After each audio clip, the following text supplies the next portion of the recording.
Hello, everybody. Welcome to Powerful Views with Karan Gandhi. In our 11th episode, I'm going to talk about anger and the scars it leaves behind. Mr. Verma lived happily in a peaceful town with his wife and son Harish. They had a lovely house with a beautiful garden at the front and back. As Harish grew, they noticed a change in his behavior. He started getting angry a lot and said hurtful things. He shouted on the kids at school, neighbors, and even his friends. This worried Harish's parents and they tried counseling him, but nothing seemed to work. One morning, Mr. Verma came up with an idea. He called Harish into his room and gave him a bag of nails and a hammer. He told him that for each time he got angry, Harish should hammer a nail into the wooden fence in the backyard. At first, Harish didn't understand, but he nevertheless decided to give it a go. On the first day, he hammered 54 nails into the fence. Mr. Verma asked Harish to pay attention to how often he got angry throughout the day. This made Harish realize just how frequent his anger had become. Determined to change, he started to control his temper. Over the next few weeks, he noticed the moments that made him angry and tried to stay calm. The number of nails he hammered into the fence gradually decreased. Finally, there came a day when Harish did not lose his temper at all. He excitedly told his father the good news.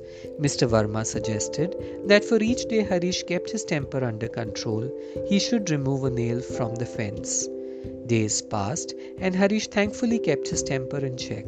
One by one, he pulled out the nails from the fence until they were all gone. He had learned to control his anger and felt proud of his accomplishment. One day, Mr. Verma took his son to the wooden fence and pointed out the holes left behind by the nails.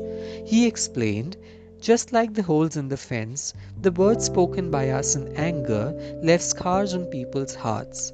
Apologies can't erase those scars completely. It is important to control our anger and think before we speak, as words have a lasting impact on others. Does the story of the Verma family not ring a bell? We have all gone through horrid situations of anger and turmoil, and at some point, we may have inadvertently used harsh words to people around us. This would have surely affected our relationships adversely. To avoid such scenarios, it would be good to look out for warning signs in our body before anger sets in. For example, our heart starts beating faster, our breathing gets heavier or quicker, our body becomes tense, our feet begin tapping, we start clenching our jaws or fists. These are just a few examples and may vary from person to person. The earlier we notice how we are feeling, the easier it can be to choose how to manage our anger. Once we recognize that we are getting into the anger zone, we can try one of the following techniques. Technique 1. Count down or up to 30. In the time it takes you to count, your heart rate will slow and your anger will subside. Technique 2. Walk around or exercise. Going for a walk, climbing stairs, gymming, or hitting a few golf balls gets our limbs pumping, which is good for our mind and body and will reduce our anger. Technique 3. Repeat an affirmation or mantra. Finding a word, phrase, or mantra that helps you calm down and refocus will do us a world of good. Technique 4. Play your favorite music. Put on your Bluetooth earphones or AirPods, crank up your favorite music and hum your anger away. Technique 5. Write in your journal or letter. Jot down what you're feeling and how you want to respond.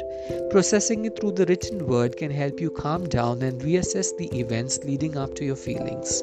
Technique 6. Set a timer. The first thing that comes to your mind when you're angry likely isn't the thing that you should be saying. Give yourself a set time before you respond. This time will help you be calmer and more concise. Technique 7. Find a creative outlet.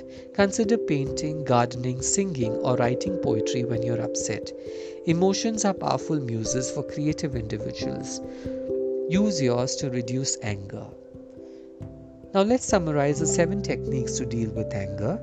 Count down or up to 30. Walk or exercise. Repeat an affirmation or mantra. Play your favorite music. Write in your journal or letter. Set a timer. And find a creative outlet. Mark Twain once said, and I quote, "Anger is an acid that can do more harm to the vessel in which it is stored than to anything on which it is poured.